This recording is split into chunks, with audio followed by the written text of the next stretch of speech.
Welcome, one and all, to another brand new episode of Undisputed Nerds. I am your host, the formerly known Senpai Zane, now just Zane.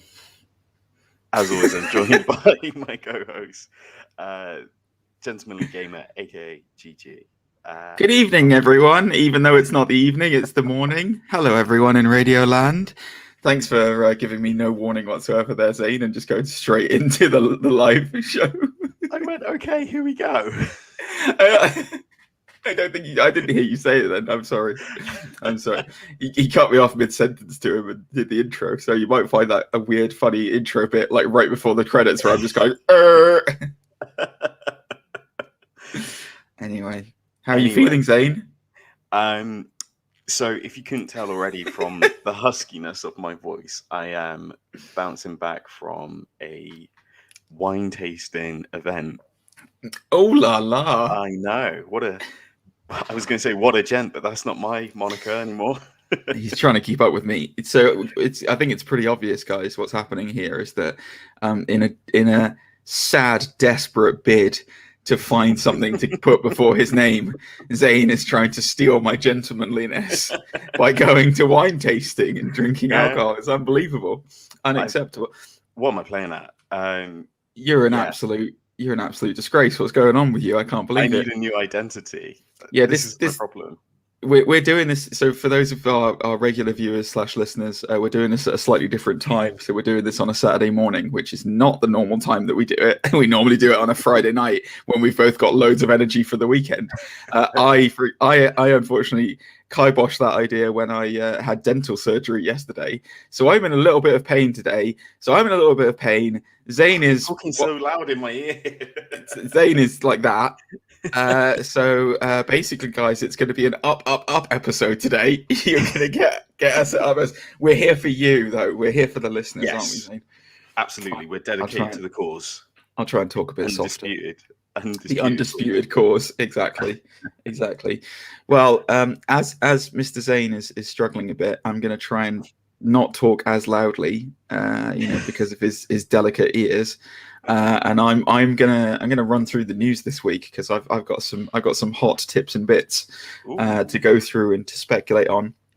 So I'll start with a film of mine that I really enjoyed, like from ages ago, from 2012, but it's come to light that Disney and the 20th Century Studio have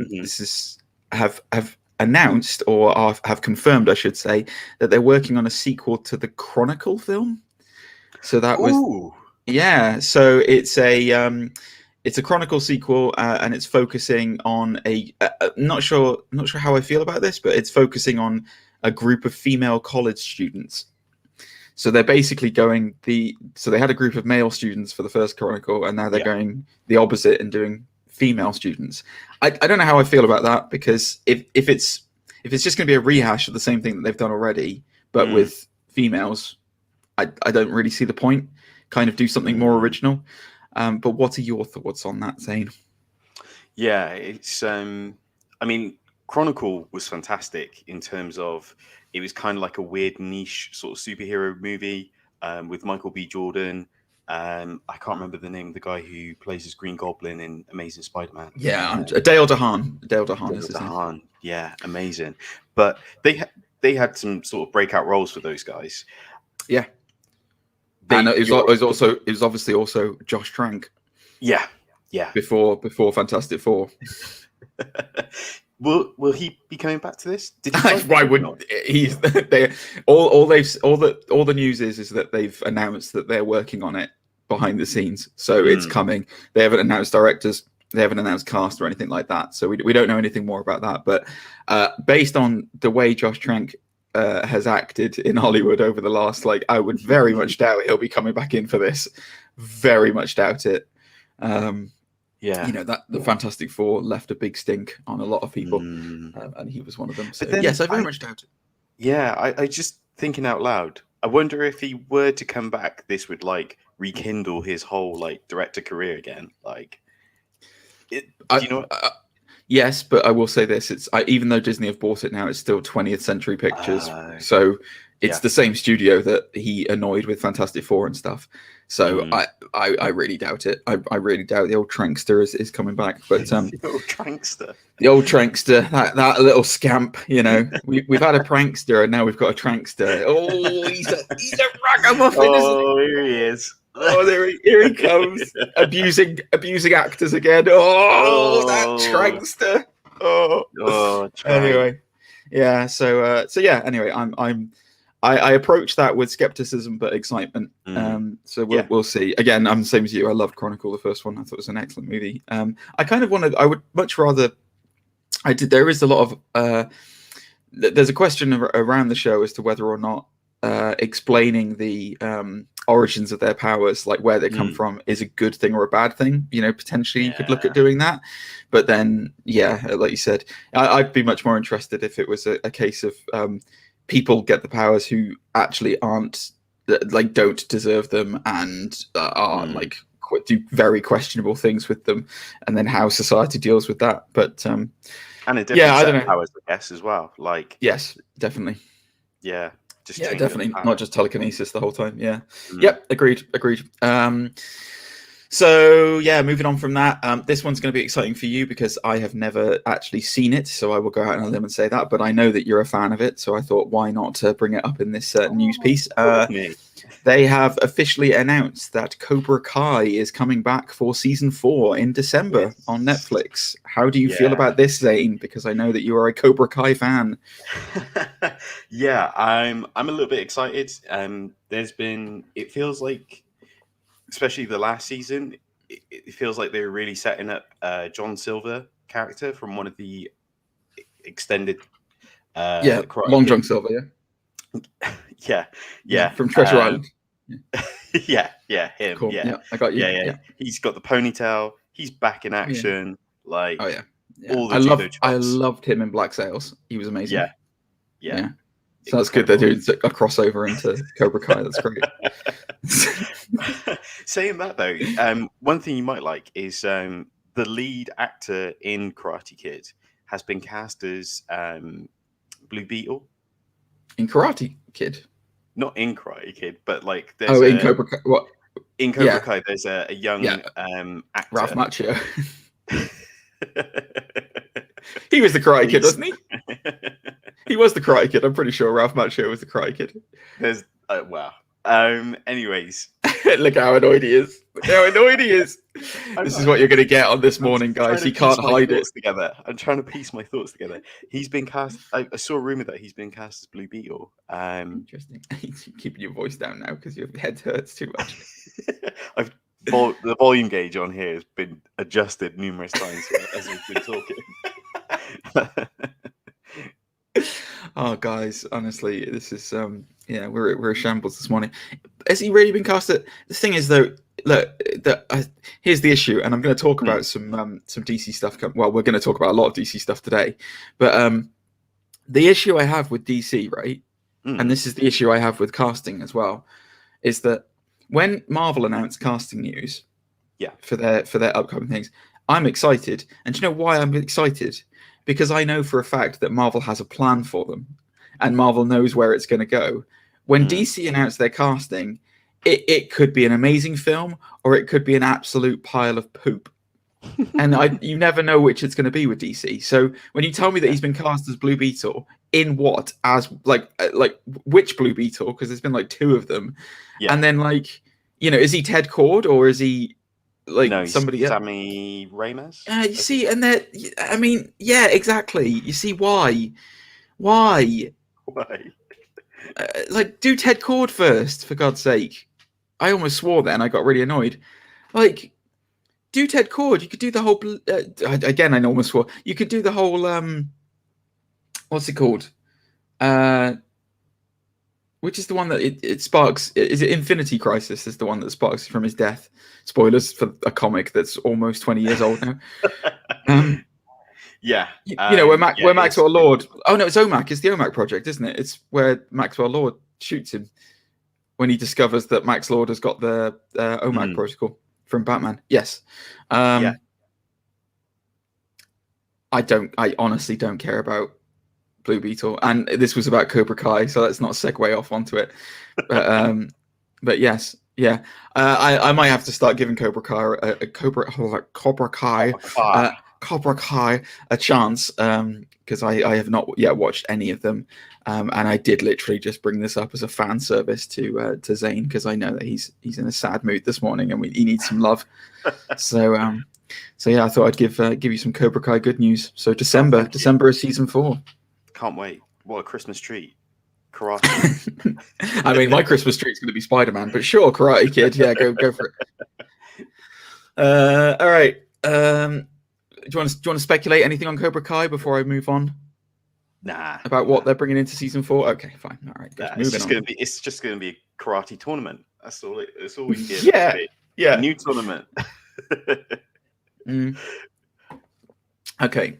You know what? It's funny you say that, because I've literally just looked at a line that said the 4th season will focus on a completely all new karate ballet tournament. And I was like, what? Yes. Finish him. There you go. Yeah. So more release news here, guys. So for those of you who are a fan, and I am a big fan of this, Stranger Things, we've been waiting for season 4 for what seems like forever now. Like season 3 came out like 2 years ago, I think. Netflix have announced that it is due for an unspecified 2022 premiere date. So we're not even getting it this year. I don't know how I feel about this. I love Stranger Things. I thought the first series was incredible. The second series for me dipped just a little bit, and then I thought season 3 was fantastic, and I absolutely loved season 3. Yeah. They've left this big cliffhanger of what's happened to Hopper, and he's in Russia after the gate closed, and it's just like, I appreciate having a cliffhanger, but you are leaving it so long now. It's going to get to the point where people start to get uninterested, I think. Although there will be rabid fan base that will always be keen for Stranger Things. But why would you not want to make the most of? I almost called him by his character name then, and I've forgotten what his actual actor's name is. What the hell is his name? Yes, thank you, David Harbour. Why would you not want to make the most of David Harbour's fame from Black Widow by releasing this sooner rather than, you know what I mean? Though it's like, David Harbour's in Stranger Things, and I haven't seen it yet. I'll go and watch that. What? It doesn't make any sense to me why they're doing this. But it's a bit. I don't know. I'm not too sure either, because it's like you said, 2 years. It's hard to remember. I only remember the scene where he gets zapped. Like I could barely remember the scene where he's in Russia. It wasn't really? It wasn't until I saw a picture recently that I was like, oh yeah, that did happen. Well, they never in the series they never show that he's in Russia. They just announce, like, there's this after credit sting because he vanishes. There's at the end of season 3, they're underneath them. There's a rift underneath the mall that they've built in the place that I cannot remember the name of because my brain is like sludge this morning. So I apologize, everyone. And that's where they fight the mind flayer, like in the mall, and then they close the rift, and he's the one who sacrifices himself to like blow it up closed. Yeah. But then it turns out it hasn't actually then we get like an after credit sting of like a Russian prison, and they say feed the American, but at the same time they're also feeding like a dog, like one of the demo dogs. And then it's only in the trailer that we see that he's actually in the Russian chain gang. Like that's the little preview trailer that they did for Stranger Things season 4. So they've confirmed that he is that prisoner, that American prisoner. But yeah, I don't know. I'm just the reason why this worries me so much is that Netflix have a habit of cancelling things very quickly. And this screams to me of something we want to cancel, but we want to get as much publicity out of it as possible. So we'll delay the already made last season and try and drum up as much as possible before we go, oh, by the way, we're cancelling it after the season. I don't know. I wonder as well if the actors' other projects where they're doing media tours and stuff, like you say for Black Widow, I wonder if that means that they can't do any sort of media tours for Stranger Things season 4. It could be. Yeah, it could be. I mean, the thing about Stranger Things that they're going to have to face a massive issue with if they do season 5, which I would say is very doubtful if they're going to do a season 5 or not. But if they do a season 5, how old are the kids? I mean, Millie Bobby Brown is what? She's 18 now, I think. And then Finn Wolfhard is definitely 18. Like, they're all old and old. They're all older and doing things. Yeah. I don't know. I just don't see where they can go with it for a season 5 unless they start to do like they're the adults, you know? Yeah. Yeah, it's weird. I don't know. Anyway, 2022. It's on its way. It's on the books. It's on the books. It's on its way. A little side piece that I wanted to do that I was talking about. Did you see that? Did you see the YouTuber who did a deep fake for The Mandalorian to improve the CGI on Luke? And he's now been hired as a visual effects artist on The Mandalorian by Disney. Yeah, did you see that? That's amazing. Yeah, I know. So I just want to throw that in there, guys, to say congratulations, Disney, because that's an amazing move to make. That's fantastic. Online media should be treated as an art as well, says the man who has a Twitch channel. But like, I love that idea of like, you know, if you do put yourself out there and do it, there is a chance that, you know, somebody might pick it up and run with it. So, you know, always promote that. And I just wanted to bring that up as a little tidbit just to say that's awesome. Congratulations. Yeah, it's really cool. I know. I think one of his breakout videos was the one where he replaced Doc Brown and Marty McFly with Robbie Downey Jr. and Tom Holland, which was amazing. Yes. Yeah, he's really it's amazing. I'm trying to remember what the YouTuber's name now because this is not in my news list. It just came into my head as I was looking at some stuff. Shamrock, I think. Shamrock, yeah, Schumacher, yeah, exactly. Anyway, yes, just so congratulations to him. Good job, and I'm looking forward to Mandalorian season 3. It's gonna be great. This is get your speculation hat on. Speculation hat on, Zane. So this was courtesy of Collider, who reported this week. So Dwayne Johnson, we all know he is playing Black Adam. And yeah, I know he's been playing it for 11 years. Now he has had several interviews coming up this week, for Jungle Cruise, his, you know, Oscar-worthy, Oscar-bait movie, Jungle Cruise. And he dropped this little tidbit this week, which was, he said, when talking about Marvel, he actually had confirmed that Dwayne Johnson has had discussions with Marvel Studios president Kevin Feige and has batted around some ideas around who he would be, but ultimately gave the priority to DC. And Black Adam. Thoughts on what ideas they might have been talking about and what they might have been discussing at Marvel for him to do? My immediate thought, and go with me on this. Yeah. My immediate thought, Silver Surfer. What? Think about it. Run it by me. Well, what you need for Silver Surfer, because he is one of the most powerful people in the MCU, or in the Marvel universe, I should say. So let's go through the categorizations for him. Like, he doesn't talk much. Perfect. You know, that's perfect for Dwayne because he's not a talker. But go on. I'm talking rubbish. Actually, he does talk a lot. The point is, right. So he's muscly as hell. Obviously, you know, he's bold. There's your 2 criteria right there. He'd look amazing painted silver. Go with it. Sure. And then he has a history of being actually quite an all right actor when he's given the material to work with and not just action schlock. And if you look at the Silver Surfer, he has a hell of a history as far as, like, you know, emotional resonance of leaving his family behind and having the burden of trying to save planets from this horrific monster. I personally think he would be great as Silver Surfer. I really do. I think just, you know, he may not have he does have quite a nice voice. It's, you know, whether or not he has like this situation of like the dubbed over voice or whatever, I don't know. But they wouldn't do that to The Rock. They couldn't do that to The Rock. No. But who do you think he could possibly be? I've given you ample chance to think of someone there. Galactus. Super buff Galactus. I'm not sure. I guess it depends. When they were having the discussions, because let's say, for example, if this was like a couple of years ago, did they approach him? No, because James Gunn wanted Batista, so it wouldn't have been Drax. No, I'm just thinking, would they have approached him for like Thanos, or would it have been? I doubt it. I doubt it. Just thinking out loud, like if it was someone we haven't seen before, I would probably have said either like an Eternal, but obviously they've all been cast. Maybe, I don't know why I keep thinking of Ben Grimm, because he's got that comedy value. So wait, you're having a go at me for Silver Surfer, but you'll stick with The Thing.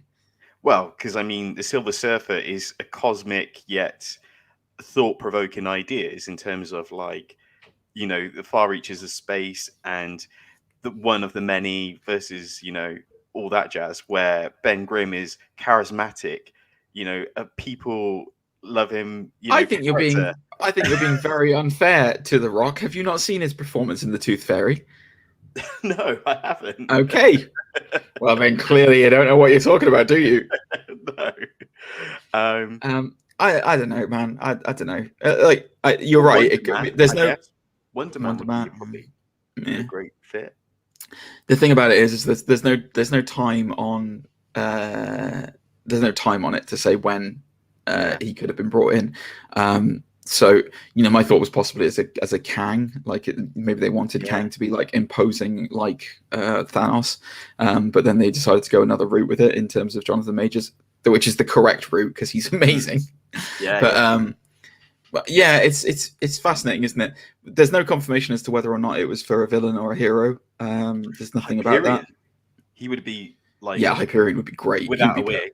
Yeah, all right, I'll give you that. Yeah, Hyperion he'd be excellent as. I mean, Hyperion is the Marvel version of Superman, by the way, guys, but he's very evil. Sentry, Blue Marvel. I'm just trying to think those like Superman archetypes. Would you put a blonde wig on it? Well, Sentry, you know, I mean, Sentry is they'd have to reach. I mean, Sentry's a difficult one to bring into the MCU. He really is, because Sentry's got is it bipolar or is it multiple personality? I can't remember which it is, but he's basically the Void at the same time as being the Sentry. Yeah. So he's his own arch enemy. I've got it. Black Bolt. Yes, that would be good. That would be very good. But we both know Black Bolt's never coming back to the MCU. It's not gonna happen. Yeah. After that amazing TV series they did. So it's a fascinating thought as to who it might be and what they might be trying to do. I mean, there's a million and one. Adam Warlock, maybe? Yeah. Again, get the wig on. The wig. But yeah, anyway, there you go. So I thought it'd be interesting to speculate on that. And the speculation we've come out of is we've got no idea, guys. No clue whatsoever. He could have been anyone. Could have been absolutely anyone. He could have said, "Hey, can I be a cameo?" And that could have been it. Could I be the actual Rock? Yeah. So there you go. Could I be Stiltman? Could happen. So there you go. And then the last bits of news that I had rounding us off, leading into our conversation regarding the film The Suicide Squad, was actually around Suicide Squad news. Who would have thought? So a couple of bits and pieces have come out this week from James Gunn. So the first one was that originally, the original plot for the Suicide Squad, what they originally wanted to have happen was that they actually had an early draft, which was the Suicide Squad fighting Superman. Oh, really? Yes. So it was only a vague idea, but the idea was that they. So I can. This is from Film Starts, by the way, guys. That's the source, and. He was quoted as saying, the Suicide Squad has to catch Superman for some reason. That was all. It was just a vague idea. It's kind of gotten out of hand or is being controlled by someone. He has gotten out of control or being gotten out of hand or being controlled by someone. And then this group of lousy supervillains has to face the most powerful hero in the world. And I like this idea, and if DC does do the sequel, Gunn added, then please not without me. So he obviously wants that. He would like, if they do a Superman, kill Superman, then he would like to do that in the sequel. I think that would have been amazing, though. I mean, we'll talk about it in the main review of Suicide Squad, but I think the direction they went in is great. But that's like a great, like, because when Bloodsport is introduced, you get the reason why he's in prison is because he put Superman in the MCU. Superman in the ICU. It's early morning on a Saturday, guys. Go with me on this. And like, I would have loved to have seen that. Like, I would have loved to have seen the Suicide Squad against Superman. Well, the funny thing is, there's going to be the video game soon, isn't there? Yes. That's one of the other DC-based videos. Yeah. Which has Shark King, Harley Quinn, Boomerang, and Deadshot as the sort of main characters. The core four, yeah. Yeah. So yeah, that's interesting. It is interesting. I wonder if they're going to do that in the future. The question immediately arises, who's the Superman? Which one do you get? Do you get a new one or do you get Cavill? Is it mainstream DCU? Is it canon or is it a separate thing? Yeah.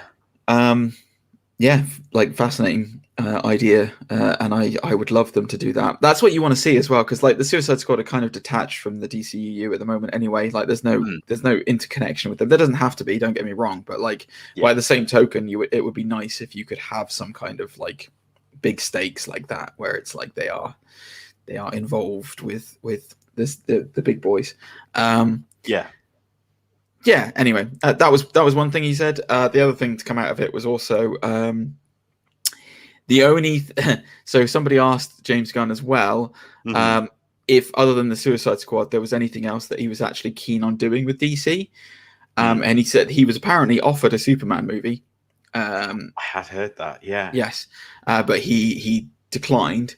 However, he did say the only other character that he might have been interested in was Batman. But the unfortunate thing is, Matt Reeves was already doing it. So if they had asked him to direct a Batman movie, he probably would have done it. Citing that this was via the playlist that I've got the source from. He said that basically, if he said he understands the character of Batman much better than he understands the character of Superman. So if they asked him to do a Batman movie, he may have jumped at it. Wow. I don't know. I can't get my head around the idea of a James Gunn Batman movie. I don't know about you. I just can't. I can't imagine it. Bearing in mind what his film style is like, and it's this kind of like, for lack of a better word, wackiness, like ultra hot, like ultra gory, like wackiness. Like I just can't picture it. But thoughts, Zane? Thinking out loud again, I would, if I was an exec at Warner Brothers, instead of giving him Batman, I'd give him Nightwing, and I'd say, run with this. Interesting. Because unless he was to do like a wacky 1960s Adam West sort of style Batman, but obviously with, for example, Polka Dot Man, the brave and the bold sort of type Batman adventures, then, like you say, I couldn't really imagine a dark Batman story from James Gunn. So I would imagine it would have to be like a brave and bold style, which would probably work because it'd be hilarious to watch. I wonder if the reason why he was put off a Superman movie is because he kind of did Brightburn. Like he was the producer on Brightburn, and it's kind of, he's told anything he wants to tell as far as like a Superman idea that he had, kind of thing. I mean, there's so many iterations of Batman that you could do that he would be interesting at, I would say. Yeah, Brave and the Bold is not a good not a good show, not a bad show. Sorry guys, I'm running on lack of sleep. I apologize. It would be interesting to see him try and do the Schumacher verse, but like this time, you know what I mean? Like that kind of like Brave and the Bold, in the sense of like that campy like 60s kind of Batman, but then like with an undertone of like darkness, I think would be kind of cool. There's the mind boggles, but it's never going to happen, guys, because he's back with Marvel now, and they ain't letting him go for love nor money, I don't think. So there you go. They've aired all the laundry now, so they could just focus on having him for the cosmic universe. I think I saw a post by IGN that said he's had talks with Warner Brothers for more things, which interesting. Warner Brothers wants James Gunn to make more films. Oh, right. Yeah. James Gunn said, "I will be back," and they. Oh, was it?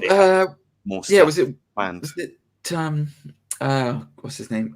Walter Hamada, who confirmed that. Yes. Yes. Okay, I did see that. Warner Brothers president. Yeah. Interesting. Yeah, interesting. Okay, well, we'll see. We'll see what happens. I mean, there is. I'll be honest with you guys. There's a lot of other news that I could talk about. I have neatly tied it into Suicide Squad there. There's been quite a lot of Marvel news coming out this week, just in terms of No Way Home from Spider-Man. The one thing I will... Actually, that's a good point. That's something I didn't bring up that we both talked about, that we should talk about on this podcast. Yes. So it came out this week that Feige has said that there is not going to be a trailer for Spider-Man No Way Home. You are not sure that's real, are you? I'm not sure that's real now. Okay. Why are you not sure that's real? Because that just goes against everything that's happened in the last 10 years. There's not a teaser trailer, a full-length trailer, a character trailer. No way. No Way Home. So I think it is real. And the reason why I think it's real is twofold. Number one, we ain't in the last 10 years anymore. This is a whole new era, baby. This is the multiverse era. This is not the Infinity Saga anymore.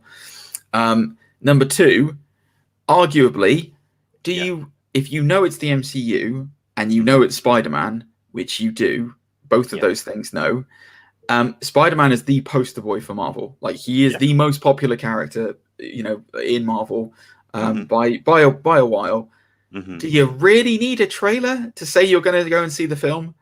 I don't need a trailer to go, no, I'm going to go and see No Way Home. I'm going to see No Way Home because it's Spider-Man and it's in the MCU. And just based on those two things and the previous movies that have been excellent. Oh my God. We haven't even talked about Zane, we need to talk. That's something else we need to talk about as well this week. Speaking of trailers and bad trailers. Anyway, yeah. So I'm super hyped about this. I hope they don't do it. I love it. There's nothing worse for me.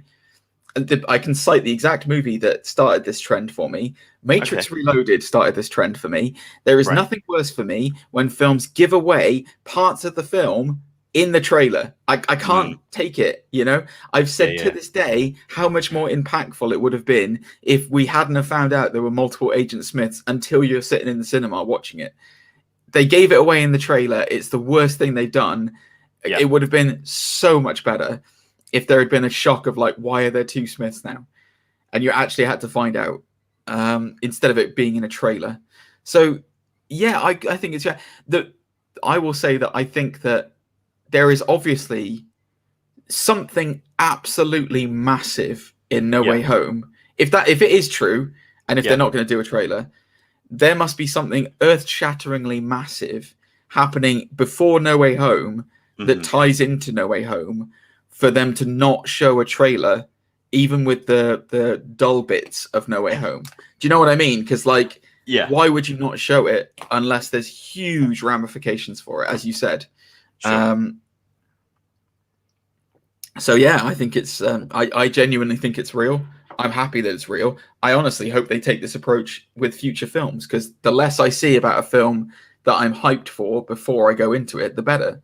Yeah, no, I completely agree with you. It's just from a business standpoint, I don't know how they would get that past. They'll still do a trailer. A studio, execs and they have like a whole marketing budget and everything, don't they? Yeah, but they'll still do a trailer. All you need to they'll just do a teaser trailer. They'll probably just do one graphic of like No Way Home with like Spider-Man whipping his web, going, "It's coming at this time," and that'll be it. Like that's all you need. You know, like those announcement trailers they did for the actual title, where they had that board with all the different name ideas. There's your argument right there. There is an argument to say that do you need a trailer when Tom Holland is doing the marketing material himself? Yeah, I guess they could spin it that way. I mean, how do you know that it's called No Way Home? Because of that weird one. Exactly. They chose it, yeah. Exactly. You know, everyone knows what's coming. Everyone knows the roadmap. They've shown the roadmap for it. Feige does the big pronunciations, announcements. He does, you know, we preview it. Like, we all know it's coming. So do you need a trailer? I don't think you need a trailer for Spider-Man. If it's the Eternals, I understand. Shang-Chi, I understand. They're unknown properties. But this is Spider-Man, man. This is like the most popular hero. Like, it's apart from Batman and Superman, arguably, but like it's you know, it's Spider-Man. You don't need it. Don't need it. I'm happy. I'm happy they're not doing a trailer. Speaking of trailers, yes. Oh boy, we got the next trailer for Venom 2, didn't we? We did. Zane? We did indeed. Zane, what did you think of it? I think it was more let there be more wigs than it was let there be more carnage. Like, oh boy, yeah. Boy. I mean, oh boy. What can we say? I mean, the comedy side, it looks like they're leaning more into the buddy cop comedy between Venom and Eddie. It seems like, I don't know why, but it feels like they're really drawing out that last part of the first film where they have the discussion of who Venom can eat and who he can't eat. And yeah. Yeah, it's what we all wanted to see, guys. That's what we want to see from Venom.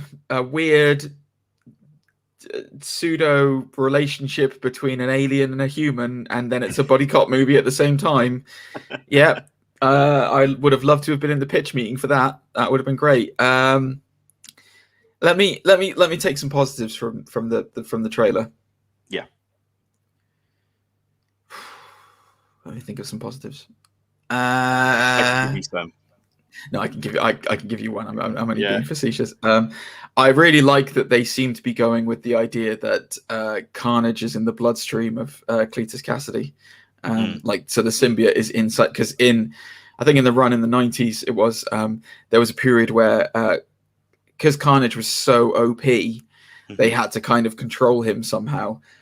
So the way they did that was that they said that the symbiote had bonded so perfectly with Cletus Cassidy that it was in his bloodstream. Yeah. And so the only way that he could release Carnage was to make himself bleed.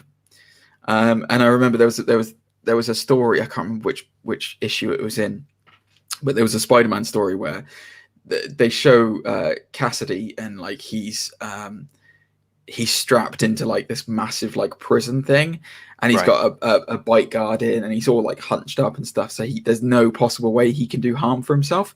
And he still manages to get the symbiote loose, and then the way that it's revealed is that he's filed one of his teeth to like a razor point, and so he can just slice his tongue along it and get him out anytime he wants to.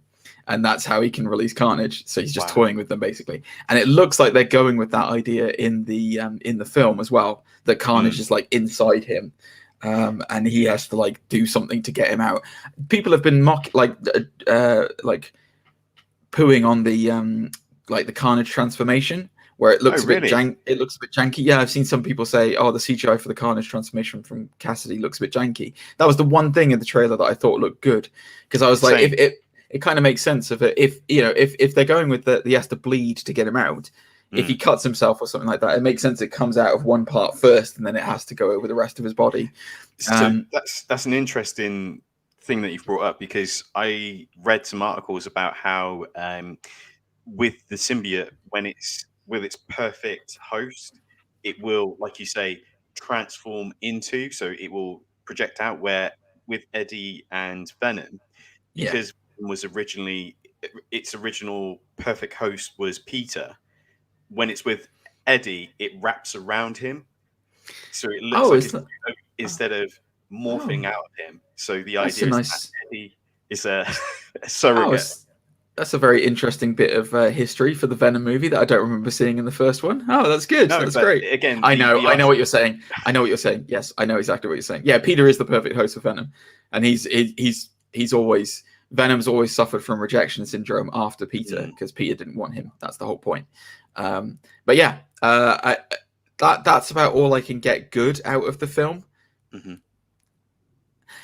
The other thing I was thinking about tying in with No Way Home. I do wonder, maybe the reason why we won't see a trailer, it's unlikely. This is very unlikely. I'm going to point this out right now, guys. Extremely unlikely. But I wonder if potentially the reason why they aren't showing anything is because Peter does get the Venom suit in No Way Home. And then the whole idea of like the multiversal situation of getting Spider-Man, other Spider-Men, if the rumors are true and Garfield and Maguire are coming in, maybe it's his lesson learned, because it seems like the Spider-Man films have been set up to always have this mentoring situation whereby in the first one it was Iron Man who mentors him and then sets him on his path, and then in the sequel it was what happens when you have a mentor that goes bad. So you've got Quentin Beck who takes him under his wing and then turns out to be one of his worst enemies. And then in this one it would almost make sense if they have, well, what if Tom Holland's Spider-Man is being mentored by other Spider-Men? So I wonder if the beginning of the No Way Home is going to be because of the multiversal war or whatever's going on as a result of Loki. He gets the Venom symbiote, and then Maguire's Spider-Man is the one who mentors him to be like, by the way, that thing's toxic. You need to get rid of it as soon as possible. Yeah, I guess that would be a great sort of story arc. Instead of constantly trying to look for mentors, the best mentor was himself. Exactly. Like if he believed in himself more. Exactly. That'd be amazing. Hire me, Marvel. But yeah, that's my thought. And that because imagine, I was thinking of swearing then. Imagine the storm of fandom when they realize and that it's revealed that Tom Holland Spider-Man is wearing the Venom symbiote. It would be mental. The hype would go through the roof. Also, there is a Venom movie coming out, so maybe Spider-Man No Way Home, the reason why we can't see it is because it detrimentally impacts the ending of Venom. I see what you mean. You know, it's already been established that they're mixing up MCU with Sony because Vulture has appeared in the Morbius trailer. Yes. So maybe the end of Venom is Eddie loses the symbiote and it goes through a time portal or multiversal portal and portal. See, this is how excited fanboys would get when they realize it. I can't speak. But imagine that could be the end of Venom. Is, you know, that's how you get Tom Hardy out of the series, because a multiversal Eddie Brock is no longer with the Venom symbiote, and then that Venom symbiote latches onto Holland and becomes what we know as actual Venom instead of, you know, the weird pseudo Cookie Monster Venom that we've got at the moment. Amazing. Yeah, it'd be interesting. And like another sort of theory I saw was that maybe obviously J.K. Simmons is in this. We know from history that the symbiote suit came from J. Jonah Jameson's son, who was an astronaut. Hang on, in No Way Home? Or not necessarily, but just speculating, like, because of comic books, and again, I think even in the animated series they did this, his son brought back the Venom symbiote when his ship crashed, sort of thing. Correct, yeah, they did. Who's to say that he's going after Spider-Man because his Spider-Man never saved his son, sort of thing? Yeah, it could be. Oh, yeah, that's right. Yeah, Maguire one, didn't it? Yeah, they did it. Let's not go into too much detail about the Tobey Maguire one, because Spider-Man 3 was not great.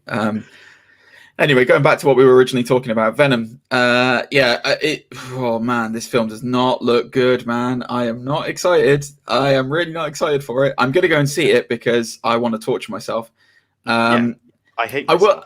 I will say what I said the first time when I saw the trailer. I genuinely think Woody Harrelson's going to be the best part of this movie. I really do. I think that wigs aside, haircuts aside, And I mean, Cassidy's always had that kind of like if you look at his appearance in the comic books, he's not a style icon in the comics. You know, he's always been a dorky guy. The wig that they used at the end of Venom, the first one, was particularly bad. That was all. But like, I don't think his haircuts look that bad in this trailer. But I think Woody Harrelson's going to be the standout in a bad film. I really do. I think he's going to be great. It's interesting they've brought back Michelle Williams, who was like She-Venom very quickly in the first film, and she's now moved on. So it seems like Eddie's stuck basically, and everyone else is moving on around him. I wonder how that will play out. But I am 100% questioning the portrayal of Venom in this one and Eddie Brock. I don't think it's a good direction to take him in.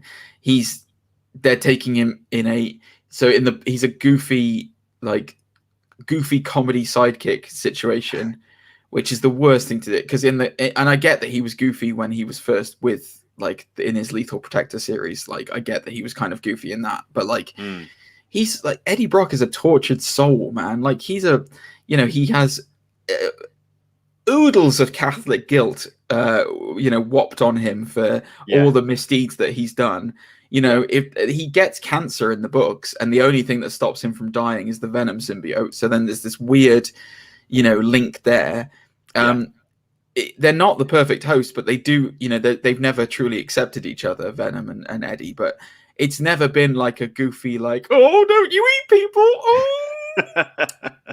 Like I think the thing that really annoyed me as well the most was when I was watching the trailer. Like, so Carnage is supposed to be the offspring of Venom.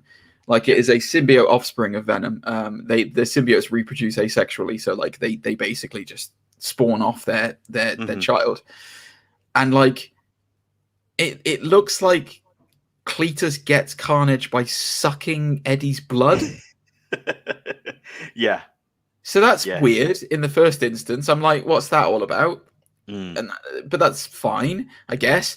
And then when Carnage is like this, revealed in front of Venom, Venom's reaction is, "Oh, a red one," and I'm like, "Yeah, that's right. That's exactly the reaction I have to that." And then Riot was a grey one, and now we're just doing the same. Like, it's like, what are we doing? Color palette symbiotes all of a sudden. I can't wait for the magenta pink one to come out. Like, what is this? I hated it. The yellow one as well. Like, if I remember it, screams yellowy red. Yeah. And Phage was like a dark green, maybe. Yes. Yeah. Phage was. Yeah. Either way, it's look. I will also say that Carnage in this film looks like Toxin, who is the offspring of Carnage. He doesn't actually look like Carnage, which is frustrating. But anyway, moving on. Yeah, I was just going to say, sorry. Based off the first movie, which they obviously are leaning more into, what they've just kind of like said, what do people really like about that first movie? The interaction between Eddie and Venom. Let's just do more of that. So we can get people on board. I know, but don't do it like a joke, for God's sake. What's wrong with you? Anyway, yeah, it is what it is. Not looking forward to it. Do not look, not hyped for Let There Be Carnage. The only thing I'm potentially hyped for is how it fits into the MCU and Spider-Man in the MCU. That's the only thing that potentially has me excited. Because as I said, that wild, whacked out idea I have about potentially the reason why we haven't seen anything from No Way Home is because he's in there. Because there is I will say this, they did reveal the Funko toy of like a Spider-Man in a black suit. And everyone just assumed it was Spider-Man armor. But what if it's actually the Venom symbiote? What if? Who knew it would all depend on like Sony's Venom 2? I know. It's really, what if? We're talking about what if next week. What are you talking about? Don't you're not going to be here, Zane. We're going to cover what if. It's going to be great. Yeah, absolutely. Look how annoyed he is. I'm just trying to make sure my head isn't spinning right now. So, dude, darling, we picked the perfect time to do the podcast, didn't we? Woo! Yeah. Woo! All right. Well, let's get on to the main event then, guys. So, both of us this week have been to see James Gunn's The Suicide Squad, and we're gonna hit it with full spoilers, full review, full conversation regarding it.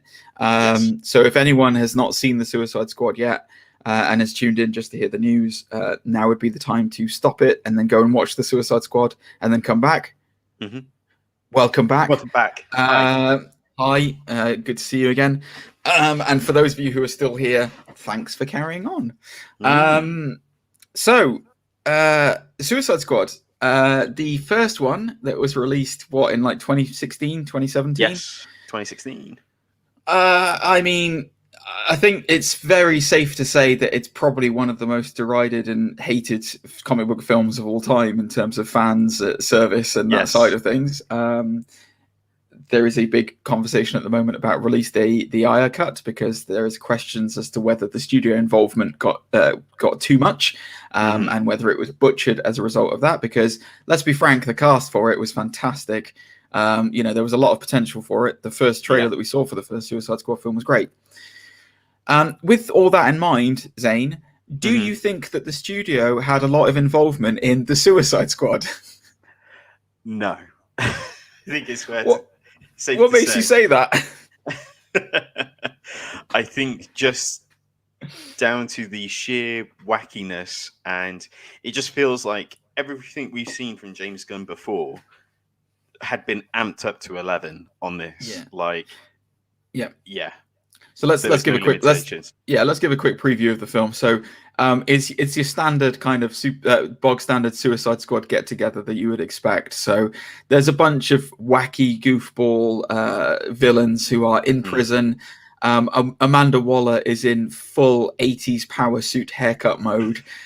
She's recruiting them for a dangerous mission in a foreign land that has impact on American influences. And the film is about how these crazy, whacked out villains get the job done, baby, no matter which one of them dies and which one of them lives. And there is no greater emphasis as to what the stakes are in this film than in the opening 20 minutes of the movie when so again, spoilers for this, guys, because we're going to go into full spoilers. We're not going to bother differentiating between the two. But the opening 30 minutes of the film is being systematically introduced to a lot of the cast that was announced, and then having systematically a lot of the cast that was announced absolutely butchered in some of the most horrific ways I have seen on film. What I loved about this as well is that a lot of people speculated with the first one, how many of them will get axed and stuff, and it was just... Was it not Whiplash? El Diablo, I think, was it? Oh, and Whiplash, Slingshot. the Slingshot, yeah. And El Diablo sacrificed himself at the end to save everyone. Do you remember that? So yeah. I mean, this ain't your grandmama's Suicide Squad, guys. This is so in the first 40 minutes we lose Weasel, we lose Javelin, we Arm Kid or something. Oh, MDK. Yeah. We lose them. We lose MDK. We lose Mongol. Yes. We lose who's the guy from Saturday Night Live is playing, who gets shot right in the face and has his head blasted off. Well, we lose him. Yeah. We lose Michael Rooker. And most shocking to me, we lose Captain Boomerang. Almost immediately in a really horrible way as well. So just the way so basically there's a big they've been recruited to go to, is it Costa Rica that they go to? I can't remember which island nation it is. I think it's called, I can't say the word, called Meta Therese or something. Oh, hang on. Let me look it up. I can't remember. I'm sorry, guys. We've got to be accurate with this because otherwise we just end up looking like fools. Corto Maltese. Yeah. Yes. Okay. So so they go to the. Bane's supposed to be from as well. Yes, I was gonna bring that up later. Thanks for ruining that. Yes. They. Anyway, so they infiltrate this island, and the idea is that they're going to stop this regime from doing bad things with the super weapon, but it's an ambush, and the whole team get ambushed on the beach and wiped out in a string of really horrible ways. One of which is your standard kind of shot in the chest kind of affair for Javelin. Mongal tries to take down a helicopter and ends up exploding with it. And in that explosion, they like a load of trees shoot out. Like they basically explodes a bunch of trees. The shrapnel all like hits Captain Boomerang, which is so gross. And then he gets wiped out by the helicopter blades as they land. So basically, the whole opening of this film was like, we've established there's quite a lot of this cast, and now we're establishing that cast doesn't mean anything, and they can die at any time, at any point. Yeah. So what we're left with is what's secretly happening. That was the A team that was sent in, and then there's a B team as well. And the B team consists of Ratcatcher 2, Polka Dot Man, King Shark, and Bloodsport. And Peacemaker. And Peacemaker. How could I forget about Peacemaker? Of course, yes, and Peacemaker. And in A Team, the people who survive from A Team are Harley Quinn and Rick Flag. So they are captured and taken. The whole rest of the team is wiped out, and then it focuses solely on the B Team, led by Idris Elba's Bloodsport. Sorry. How good was Idris Elba in this film, man? He was amazing. Like, I will be honest with you. I watched the first 25 minutes with all the death and all the explosions, and I genuinely forgot Idris Elba was in it. I really did, until I saw him on screen. I was like, oh yeah, Idris Elba's in this. And then from that point on, I was like, this is fantastic. Like, and it made me think, man, I wish Marvel had used him more. Like, I really wish Marvel had used Heimdall more now, based on this performance, because he was so good as Bloodsport. Yeah, so good. I have to admit as well, when I heard like Idris Elba being cast for this, I'm one of those fanboys that always like typecast him to be Jon Stewart. I was like, I think he would just be amazing as Jon Stewart. But yeah, he was amazing as Bloodsport. And the other thing as well, like I saw a tweet say this, I think it was yesterday. They can't believe, like, they thought he was just going to be a stand-in for Will Smith's Deadshot. Yeah. Because Will Smith couldn't commit to the role, sort of thing. So they were like, well, it's Idris Elba. They're just going to, zhuzh it up a little bit. But he actually was so good and made the character his own, really sort of break out. I think everyone's going to be talking about Bloodsport for a long time now. Like, I'm glad that they didn't make him Deadshot. I'm glad they didn't, just like, because that would have been that would have been really bad from a a Hollywood perspective. You don't just, like, it's not like replacing one black actor with another. It's just bad. So I'm glad they made him Bloodsport. That's awesome. Bloodsport is quite an unknown character. Again, like the thing that I loved about this film is that even I would say Bloodsport is not even a B-list character. He's a C-list character in the comics. You barely know his name. He made him cool, man. Like, he was properly cool by the end of this film. Like, the way that his tech is, like, he's just attaching bits of his suit to create guns and stuff was amazing. It was so good. I loved Idris Elba in this. I thought he was absolutely fantastic. I will say, Amanda Waller, Viola Davis deserves so much credit, because she was a standout in the first Suicide Squad anyway. She was good in that.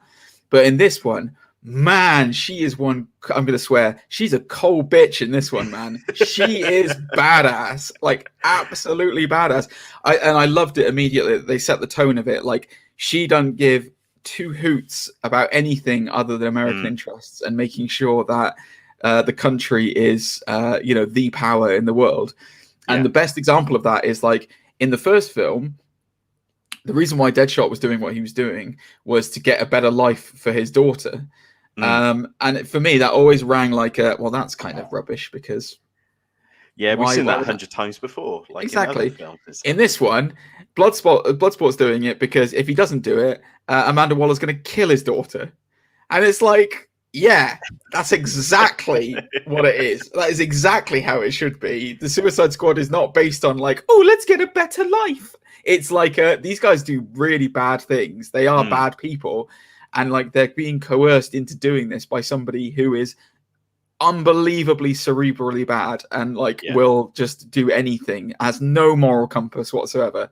And I loved how Viola Davis played it. I thought it was fantastic. Like, the fact that there's people dying on the the amazing contrast of, like, there's the whole team is, like, dying, and she's practicing her golf swing for meeting with a senator. And I'm like, that is exactly what it's like. That's what it should be like. That's great. That is great. I quite like the addition of the sort of team that work underneath her as well. Like, yeah, the tech team.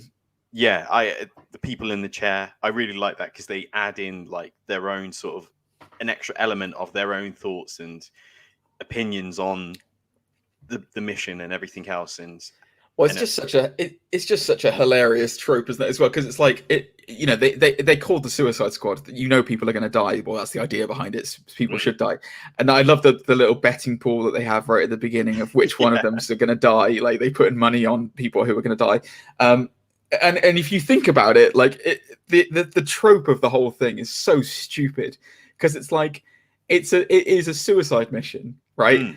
And their reward. So for the people who are not Bloodsport. Their reward for doing it is 10 years off their sentence.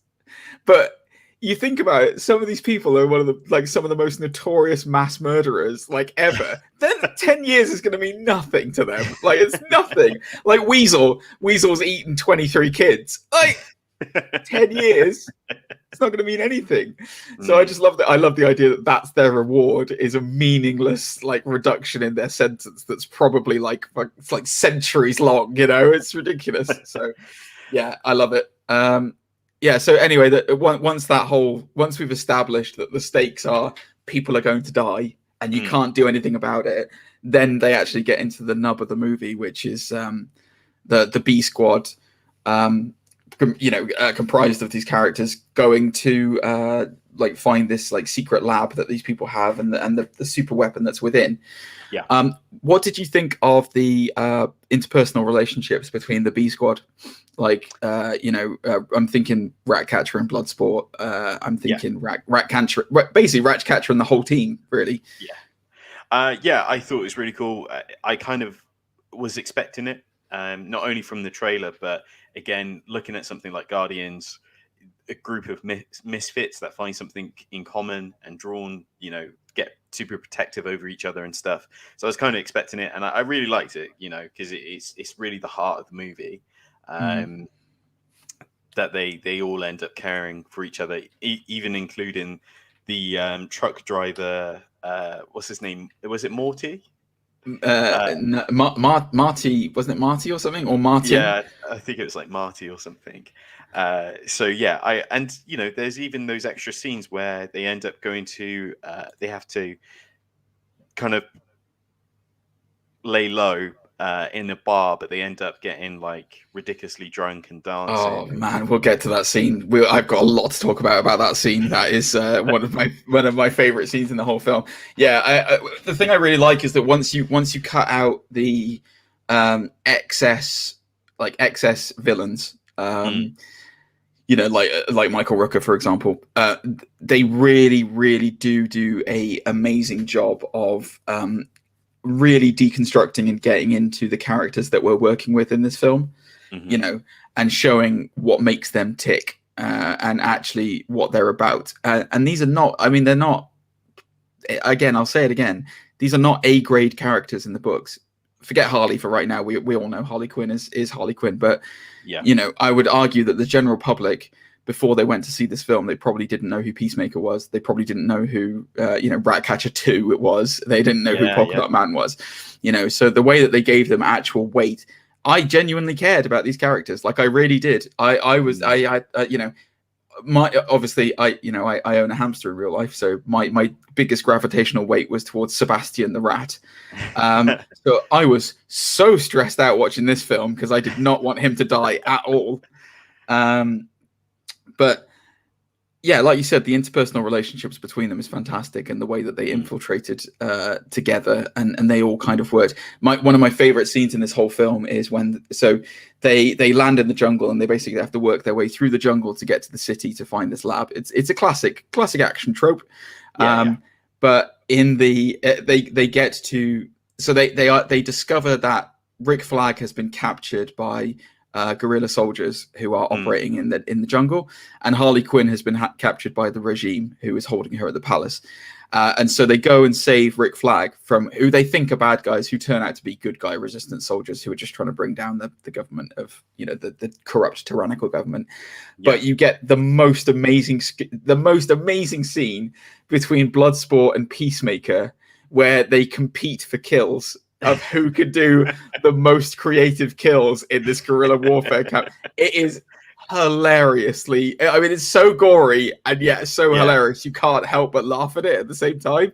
My favorite part is when there is a guy asleep and Peacemaker does a choppy chop up him, eventually ending on his head. It's fantastic. It's I can't do it justice by describing it, guys. You have to go. I will say this, right? We're talking about it and we're going through the movie. Go and see this film.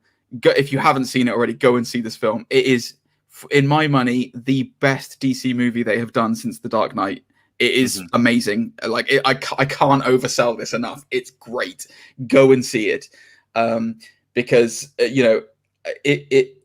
I'm going to get crushed by it in the future, I know, but it excites me for what else they do with DC characters, because this is what they can do with them.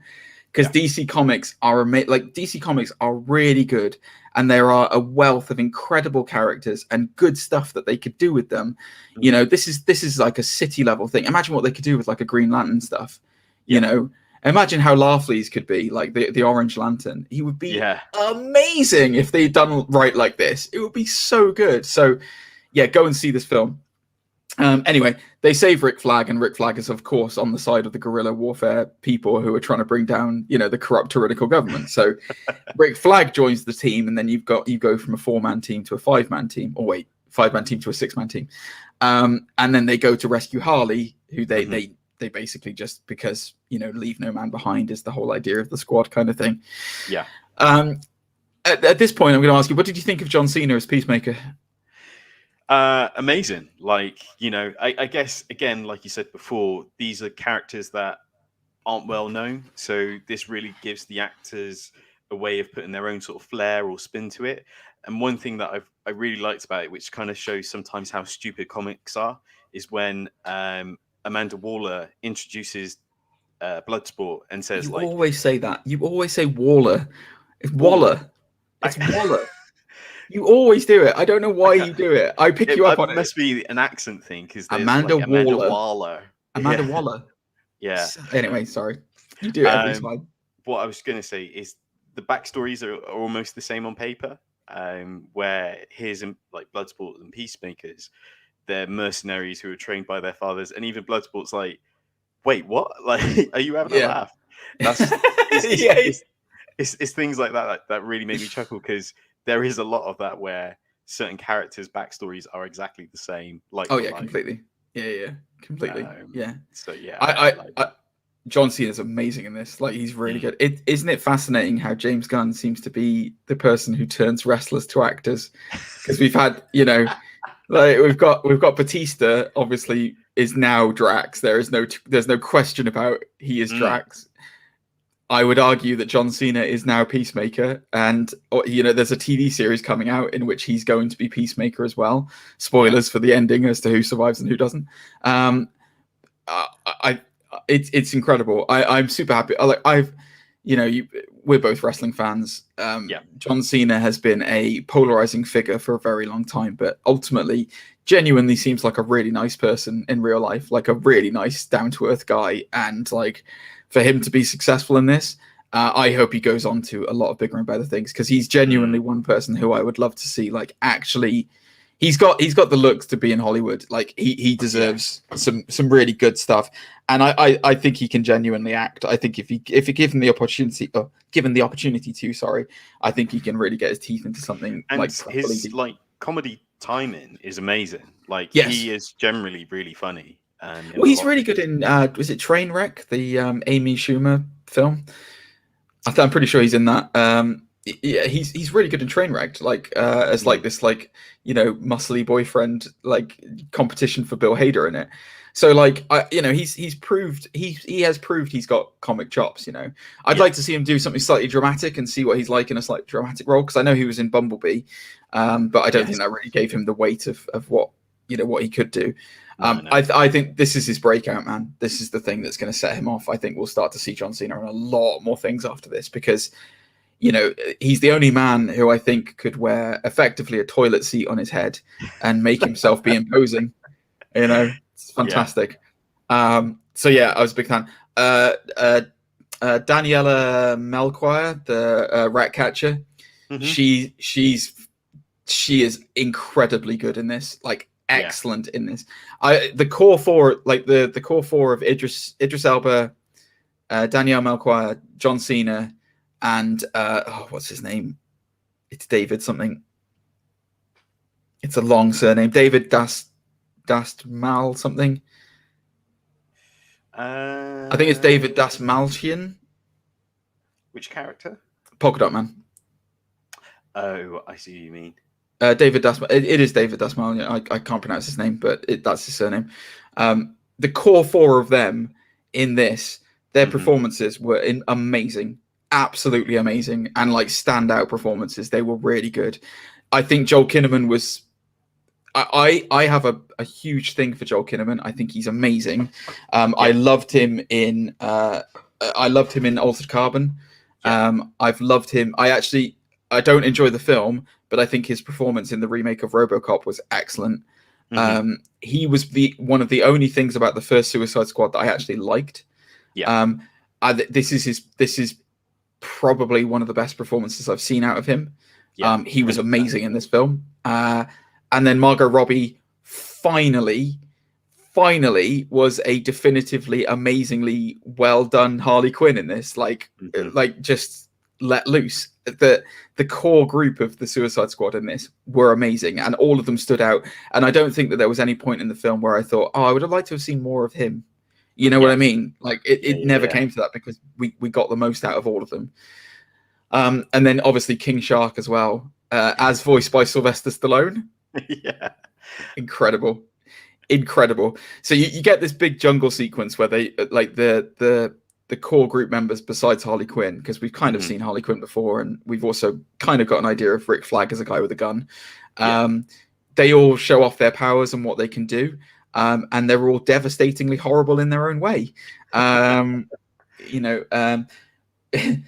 Dot Man. It's an interesting thing for Polka Dot Man, actually, because he is a Batman villain, I believe, originally. And just a nothing character, like an absolutely joke character. And in this, like they gave him an amazing backstory.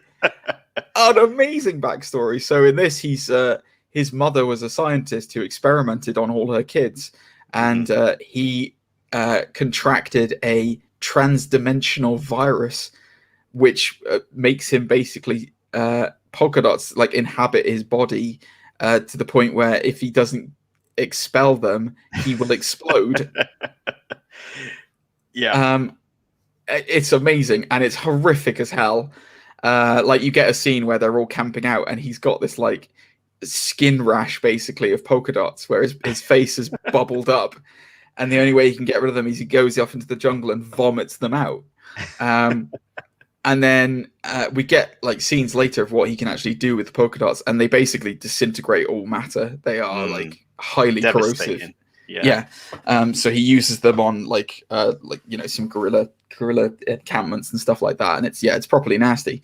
One of my favorite parts of this is because of the trauma of what his mother did to him. He can only in his head, in Polka Dot Man's head, he can only see his mom. So any enemy that he sees is his mum, and it is.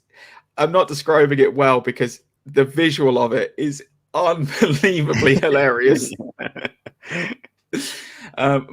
So once they meet up with Flag and they go into the city, as Zane so rightly said earlier on, you get a nice scene where they're all kind of hanging out at a nightclub because they're trying to find the chief scientist for this lab, who is Peter Capaldi's The Thinker, who I will get onto in a minute.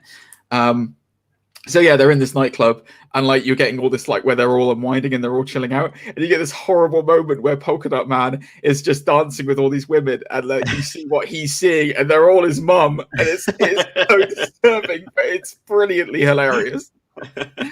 It's like classic James Gunn warpedness, like where it's just so funny, so disgusting you have to laugh at it, kind of thing. And then they get in trouble because the local government is looking for them. They manage to escape the local government in one of the most amazing car chase crash scenes I've seen for a long time, where Peacemaker just absolutely decimates the driver by slamming his head into a wall like multiple times. It's properly horrific, but it's great. And then we get the Harley rescue scene where they go to the palace to save Harley, once finding out they're still alive.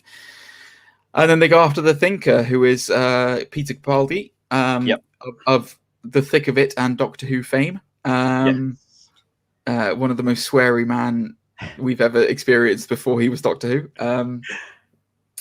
I need to show you this, Zane. Actually, I was watching it the other day. I think I sent it to you on Discord, so you'll be able to see it at some point. But okay. The reason why I love Peter Capaldi, and I love Peter Capaldi a lot, I think he's fantastic. He has he's got such an incredible life story. Did you know he's won an Oscar? Yeah. For a short film. Yeah. It's mad. He won it the same year that Tom Hanks won Forrest Gump. It's so weird. But he was in a TV show called The Thick of It, which became a film. I can't remember what it was called. The film was called, but regardless. So he was he was basically a spin doctor for a government that was in power. It was very similar to the Alistair Campbell, Labour, Tony Blair kind of situation. And he was extremely sweary and extremely unpleasant in this role. And then he was cast as Doctor Who. And somebody made this fan trailer for Doctor Who where they did Malcolm Tucker is Doctor Who. Okay. And it's basically, I can't say anything from it because of all the swearing, but it's basically Peter Capaldi as Malcolm Tucker, but they put it in the Doctor Who universe. I'll edit out the swearing, but there's one part where he's in the show. He's threatening this he's threatening like a journalist with what's to come if he releases the story, and I'll cut out the swearing bit, but he basically he just goes, "You'll be greeted by a horde of robots coming over the horizon," and like they've segmented that and put it in the trailer with like Cybermen. It is incredible. You've got to see it. I've sent it to you on Discord. You've got to watch it. It's only like a minute long, but yeah, go look for it. Anyway, Peter Capaldi in this film is great. He's really good. Again, same as the rest of the cast. The Thinker is not really a character who gets a lot of comic book cred because he's he's another C-list villain.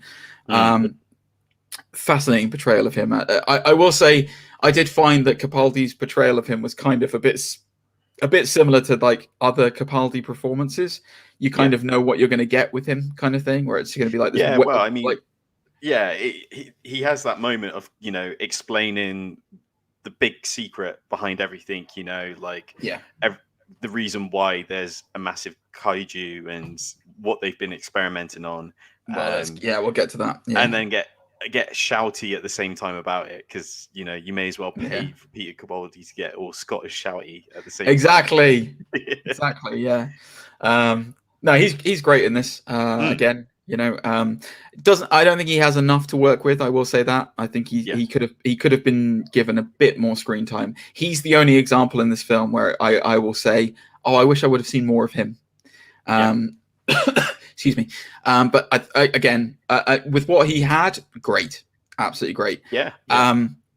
So yeah, we then only so far you could go with the mad scientist role who unveils like the bigger plot. So that is true. Yeah. So we then kind of get into the final run of the movie, which is saving Harley and then going to the lab. So the Harley sequence, I've never, even Birds of Prey. I've never seen Harley as formidable as she is in this film, because she effectively saves herself from a government facility. in this film by murdering most of the soldiers. You get this amazing bit where she's escaped, like she's gone through and like slaughtered everyone. She's got Javelin's javelin, by the way. She inherited it from him off the beach. I should have pointed that out right at the beginning. But she basically goes through the entire film, through this entire sequence, just murdering a lot of people in very creative ways, to an amazing soundtrack. Again, James Gunn with incredible soundtracks on his films. And then she escapes just as the squad turn up to rescue her, and they're about to start rescuing her. And then, she does that line of like, "Oh, I can go back inside and you can rescue me if you want." It's amazing. And it's like, she's properly badass in this film. Like Margot Robbie's really good as Harley. Like there's no two ways about it. I was absolutely sure she was going to die in this film. Like 100% sure. Yeah, because I've said it to you before. What else is there to explore with that character? What else is there to do? There's no established Batman canon for her right now. Like there's nothing for her. Like who is she the Batman to? Who is she the Harley to? Batfleck? Batfleck's gone. So then is he there? Calm down, Zane. Calm down. He's been on that bike up and down Scotland recently. All right, fine. But my point being is there's nothing obvious that she's a part of, is what I'm saying to you as Harley. So unless they're just going to make her the poster girl for Suicide Squad, which fine. Which already, twice. Anyway, regardless, so once they've rescued Harley, they then go to the laboratory to find out what the Thinker was working on and what the super weapon is. And we are revealed to have one of the best Justice League villains of all time. Is what they're experimenting on. It's Starro the Conqueror. Your thoughts on Starro being in this film? Again, I thought it was a hilarious idea, but I think they've made it a little bit more darker, because I don't remember Starro ripping off people's faces. Like, I just remember him hugging onto faces, like it was always a kid-friendly version of face huggers and stuff. Yeah, but but then again, I suppose it leads more into James Gunn's like historic stuff with Slither and Brightburn. Absolutely. Well, it's also about I guess it's also about taking like what is effectively could be a really stupid villain and making him a really credible threat. Because you're right. In the comics, I'm not sure about in the comics, early comics, but in the animated series, certainly Starro was just a kind of like once he's on your face, he'll control you. But as soon as he loses that face control, you're fine, kind of thing. In this one, it won't, like, it was literally like an alien face, like in the film Alien. It was like the face hugger. As soon as that thing gets on your face, you are dead. Like that is it. You're gone. Properly horrific. Like you see. So we kind of get the reveal of Starro and what the Thinker's been doing, and he's obviously been experimenting on a lot of people and subjecting them to the Starro probes and stuff. So the idea behind Starro is he's this giant starfish from space who can actually control minds. He has not telekinesis, telepathic. Thank you, telepathic abilities. Yes. Yeah, he has telepathic abilities and the ability to control minds. And he also has these drones that he can send out from himself to control people's bodies. And, they're once it's on their face, they basically become an extension of Starro. So the Thinker has been experimenting with people and has been putting people in the face, hugging stuff, and then experimenting on them after that, and causing what we can only describe as some horrific laboratory scenes. Really, really horrific laboratory scenes. And you get the idea of, this guy's not a nice guy. And he, like all classic mad scientists, he thinks he's in control, but he's obviously not. And Starro is just biding his time until the appropriate moment. Starro is a huge Justice League villain. I think he was like the first Justice League villain that they ever faced in the comic books. An interesting character. Obviously, the joke appearance of a giant starfish does not inspire intimidation. But I think James Gunn did a fantastic job with him in this. Again, playful with it as well. Like, same sort of color palette. It's not like, compared to Galactus in Rise of the Silver Surfer, it's not like a weird storm or anything. He stayed faithful to 100%. designs and everything, and it's really cool to pay off. Yeah, so the whole premise of the film was that they were going to stop Starro because or stop the government that was going to use this super weapon, this new regime that was going to use this super weapon to attack the world. I have ignored the Margot Robbie love scene, which was in this film as well. Skip it. Don't worry. I don't want to talk about that. I'd rather talk about this. All right. I will just say it was good showing Harley being like ruthless and just like an absolute stone cold killer. Anyway. Yeah. So yeah, the whole regime, they were supposed to go and take that down, and it's then revealed that this whole Starro experimentation, and capture of Starro in the first instance was, of course, from American influences. Because it's always those dastardly Americans, isn't it? Or the Russians, or the Chinese. It's always one of the big powers in the world. And that's the reason why Amanda Waller has sent in the Suicide Squad, which is not to stop this from happening. It's to stop America's involvement being revealed to the rest of the world. Yeah. Amazingly good piece of writing there, because of course that's what Amanda Waller would do. She would not give a hoot about who dies or who lives. All she cares about is protecting American interests. So then you get a nice little scene with Peacemaker and Rick Flag after Starro is unleashed. They basically bombed the lab early by accident because, comics. And then Starro is unleashed. You get a fight sequence between Rick Flag and Peacemaker when you realize that Peacemaker is just like Amanda Waller in the sense of he has no moral compass whatsoever, and the only thing he wants to do is ensure that liberty and justice is protected forever. Exactly. So you get this big fight between Peacemaker and Rick Flag dies. And they actually kill Rick Flag and Joel Kinnaman properly. He's properly dead, and there ain't no coming back for him. I was really surprised at that. I genuinely, at that point in the film, I was shocked that Rick Flag died, because I wasn't sure how many of the original Suicide Squad would live. I genuinely thought Harley was going to snuff it. I really thought Captain Boomerang would be alive during this film. I thought James Gunn would use him. So I was shocked when he died immediately. But there's loads of little hidden Easter eggs about that as well, which we might get onto one day, but I won't cover them in this because we've talked too much about it as it is. I can't believe Rick Flag's dead. I really can't. So no Joel Kinnaman. It really took me back and it's not like a quick snafu. It's a real, like you say, it's a long drawn out fight, and you see it all.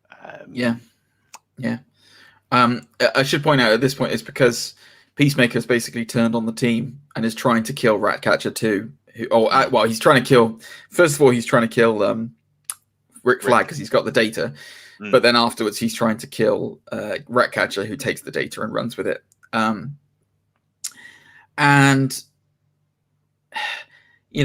Thinker dies at this point as well. He gets ripped in pieces by Starro, which is, pretty graphic, but it's pretty good. I did like Capaldi's desperate pleading of okay, I made mistakes, but I can change. That was I did especially like that right before he dies. And then the story basically becomes about Starro is unleashed on the city, and it's just causing devastation with these probes and is wiping out the whole thing and is claiming the city as his own. And then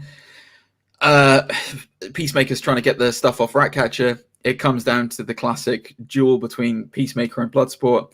And there was a big piece earlier on in the show about they're competing with each other. And Peacemaker says, well, my bullets are smaller than your bullets. My bullet will go through your bullet. All this stuff. And then it transpires that no, in fact, Peacemaker's bullets were not smaller than Bloodsport's bullets, and Bloodsport is able to shoot Peacemaker right through the neck and stop him, seemingly dying. But then we'll save that for later. And then the team are told to retreat and forget about Starro because it's not their problem. Yep. And they don't, and they disobey orders. The tech team betray Amanda Waller and stop her from killing people. And then we are subjected to one of the best final fight sequences I've ever seen. Where I was so tense throughout the whole thing because I genuinely thought Sebastian the Rat was going to die. See, I had no idea how they were going to take out Starro because I was just like, where do they go with this? Harley's got a javelin, with everything stacked against them. I literally had no idea how it was going to end. I honestly thought it was going to be Polka Dot Man with his dimensions, though, because we've seen it corrode through anything. So you assume then that it'll corrode through Starro, and it does. Let's be clear. So you get one of the best parts of this entire film for me, and one of the funniest laugh out loud moments in the cinema, was when so Bloodsport is using all of his tech to try and do any kind of damage to Starro, and it's just doing nothing, like absolutely nothing to him. And then Polka Dot Man is kind of like cowering in the corner and freaked out by everything. And Bloodsport finally takes on the role of like leader of the squad and rallies them all together and basically says, King Shark, nom nom. We haven't really talked much about King Shark's motivations, but he's basically a dumb, big living shark who can exist on water. That's what he is. Amazing. Like it's really good. And basically, Bloodsport says, King Shark, go and eat that. Yeah. Harley, go high. And then he motivates Polka Dot Man. And the thing that made me absolutely laugh out loud was when he looks at Polka Dot Man and says, that's your mum. And then like you see what Polka Dot Man's seeing, and it's just a giant version of his mum as instead of terrorizing. It's absolutely hilarious. I laughed so hard in the cinema. And then Polka Dot Man lets loose, and it turns out that his stuff can damage Starro quite badly, takes out a leg. And I thought, that's how they're going to finish it, is it's going to be Polka Dot Man like mincing him. And then he dies. Polka Dot Man gets squashed like immediately. I was like, whoa, what is that? So that happens. And then the way, as you've said, the way they finish it off is I will say this, when we're talking about faults of the film, we'll cover to it afterwards, but the javelin thing was a fault of the film for me, and I didn't like it. But Harley Quinn basically dives into Starro's eye using the javelin, and then Ratcatcher displays just how powerful she is with rats, and sends a literally swarm of them to eat the fuck out of. Eat the hell out of Starro. I swore right at the end there, guys. Sorry, I managed to get away with it for most of it. I lost it. I'm sorry. Eat the hell out of them right at the end of the film and just devour Starro basically from the inside out.